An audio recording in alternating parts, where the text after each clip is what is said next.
Assalamualaikum teman-teman semua, Mimin terpaksa pindah ke channel ini, berhubung channel yang satu sedang dalam teguran oleh pihak YouTube. Oke gas. Chapter 1-3. CEO tampan ternyata suamiku. Danu Wijaya Kusuma. Dia adalah CEO muda yang sangat berprestasi, padahal usianya baru menginjak 20 tahun. Tapi dia bisa memimpin perusahaan besar yang diturunkan langsung oleh ayahnya. Ayah Danu bernama Wijaya Kusuma, yang sebelumnya menjabat sebagai CEO di perusahaannya sendiri yang bernama WJ Corp, perusahaan raksasa yang merajai dunia bisnis. Danu sangat berkompeten dalam memimpin perusahaan. Dia bahkan bisa meyakinkan para investor-investor asing untuk bisa kerjasama. Bahkan dalam beberapa bulan saja Danu bisa merajai pasar Eropa. Dia bahkan bisa melakukan apa yang tidak ayahnya lakukan, seperti membuat sesuatu yang akan membuat dia dikenal oleh semua orang kalangan bisnis. Apa Papi setuju dengan apa yang aku sampaikan? Sepertinya akan sangat bagus untuk kemajuan perusahaan kita. Tapi jika Papi tidak setuju aku akan mempertimbangkan kembali, tanya Danu pada sang Papi. Semua keputusan ada padamu nak, Papi hanya mengingatkan supaya kamu harus selalu berhati-hati. Karena tidak semua orang akan menerimanya, tapi bagi Papi semuanya sangat bagus. Papi sangat setuju, jawab Wijaya sambil menepuk pundak putra semata wayangnya.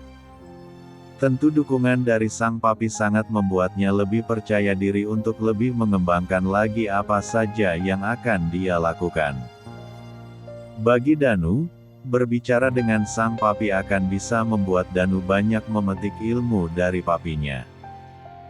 Danu selalu bertanya dulu sebelum memaparkan langsung pada para dewan direksi, karena walau bagaimanapun papinya adalah panutan baginya. Setelah selesai berbicara dengan papinya, Danu menuju suatu tempat.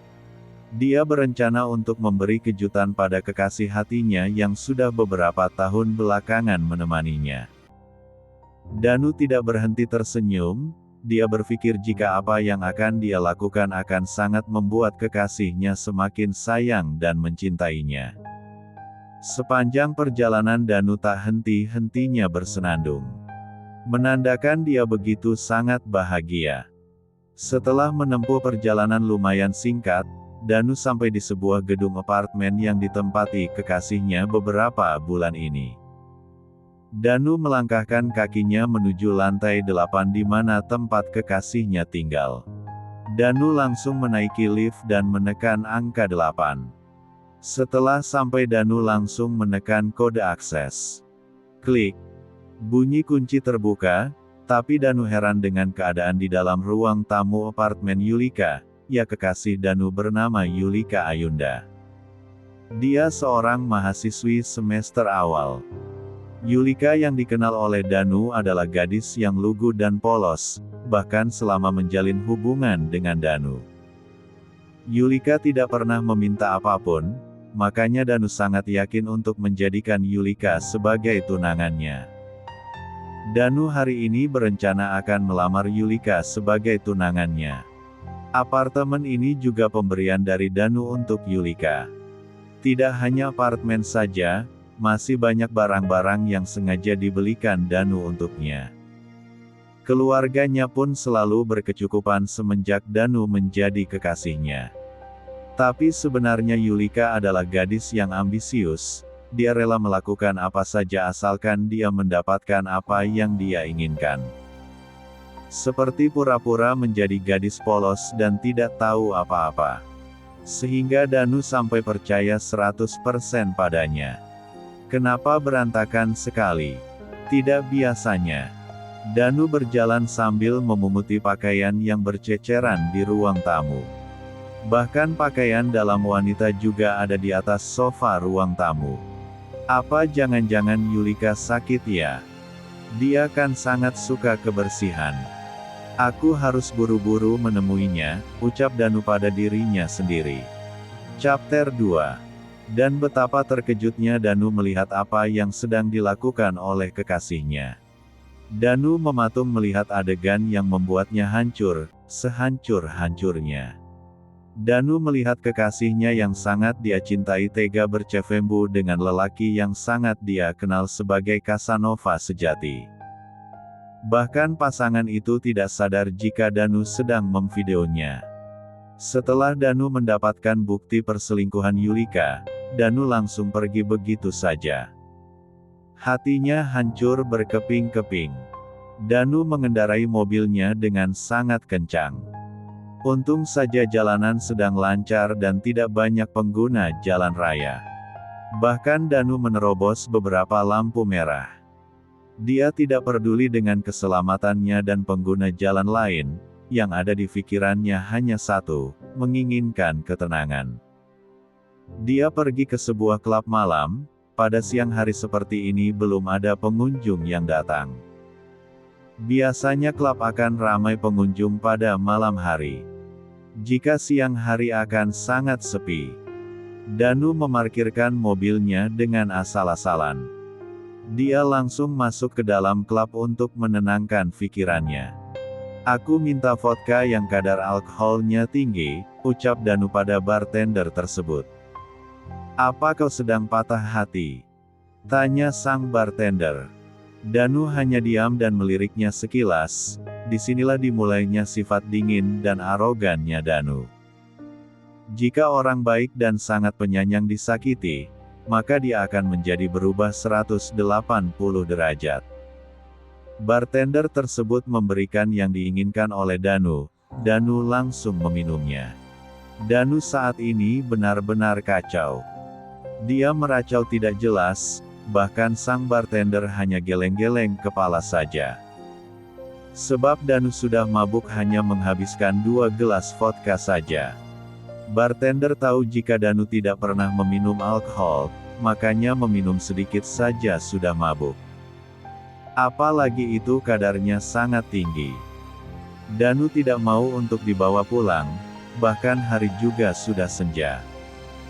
Tapi Danu tidak mau beranjak dari duduknya sama sekali. Danu masih meracau, bahkan lebih parah. Tapi Danu masih meminum vodka itu hingga habis 1 botol. Setelah habis 1 botol Danu akhirnya pingsan. Mau tidak mau bartender itu membawa Danu ke dalam kamar yang ada di dalam klub malam tersebut. Sang bartender tidak lupa mengunci pintunya. Dia tidak mau jika ada yang memanfaatkan keadaan Danu yang sedang mabuk berat. Apalagi Danu sedang pingsan. Kelihatannya dia bukan orang sembarangan, dia juga sepertinya orang baik-baik. Jika tidak mana mungkin dia langsung pingsan hanya meminum 1 botol saja, ucap sang bartender yang bernama Rio. Rio langsung melanjutkan pekerjaannya lagi. Dia tidak mau jika dia dipecat, mau bekerja di mana lagi, hanya ini keahliannya. Meracik minuman yang akan disuguhkan pada pelanggan yang mengunjungi klub malam tersebut. Benar saja, semakin malam semakin ramai di dalam klub malam ini. Untung saja mobil yang digunakan oleh Danu sudah diamankan. Sayang, tumben kamu ingin ikut aku ke klub, tanya Devon Tomlinson. Lia sayang, soalnya hari ini Danu tumben banget tidak datang menemuiku. Aku jadi bebas menjadi diriku sendiri. Tidak harus berpura-pura menjadi gadis lugu dan polos, jawab Yulika sambil gelayutan manja di lengan Devon. Jadi selama ini kamu membohonginya supaya bisa mendapatkan apa yang kamu mau gitu? Tanya Devon lagi. Lia dong sayang, dianya aja do percaya saja padaku, jawab Yulika sambil tersenyum. Aku kan tidak memaksanya juga, dia selalu memberikan apapun tanpa aku minta. Awalnya aku memang cinta sama Danu, tapi makin kesini makin gak ada rasa aja gitu. Kayak hambar banget, lanjutnya lagi. Yulika sadar selama ini dia hanya sayang, tidak ada kata cinta yang dia ucapkan. Dia hanya menerima semuanya dari Danu.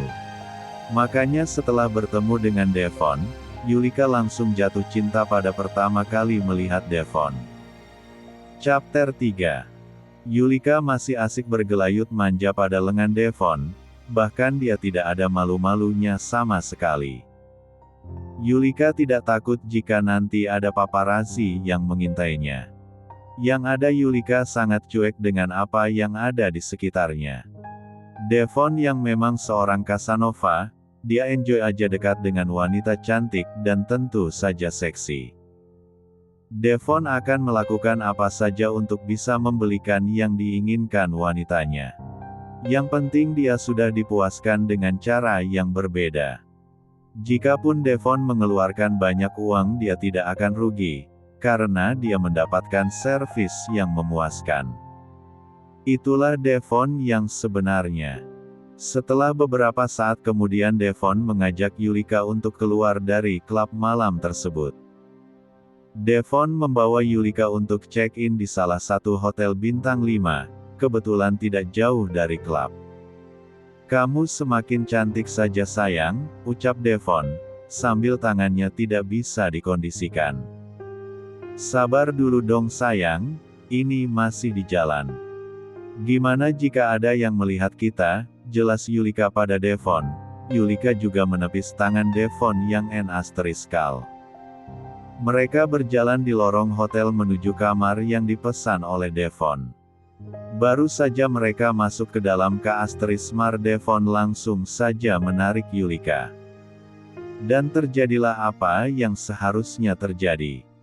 Bahkan mereka berdua melakukannya hingga pagi menjelang. Pada saat Yulika bangun ternyata Devon sudah tidak ada lagi di sampingnya. Yulika tahu jika akan seperti ini, maka Yulika akan memerankan perannya sebagai gadis lugu dan polos di depan Danu. Ya, Yulika tidak mau kehilangan Danu karena Danu adalah ATM-nya, Danu rela melakukan apapun untuk dirinya. Setelah membersihkan dirinya, Yulika bergegas pulang ke apartemen miliknya. Lebih tepatnya milik Danu yang sudah diberikan padanya. Danu baru saja bangun dari tidurnya, kepalanya masih sangat pusing dan juga berdenyut nyeri. Danu bingung, dia berada di mana. Pasalnya dia merasa asing di dalam ruangan ini.